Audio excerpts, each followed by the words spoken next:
বাবান, কেমন আছো? কেমন আছো? দিদিভাই তো এখান দিয়ে গেলেই বলে বাবানের বাড়ি চলো, বাবানের বাড়ি চলো।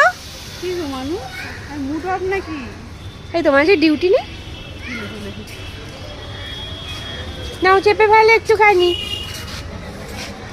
কোনটাতে বসবি তুই? এই যে বাবানকে কোলে নিয়ে নিয়েছি, ও আমাকে অ্যানিভার্সারি উইশ করছে। কিছু বলবে তুমি? হ্যাঁ কিছু বলবে? কিছু বলবে? চ দিদিভাই নাচের স্কুল চলে যাবি নাকি? দিদিভাই নাচ দেখবে?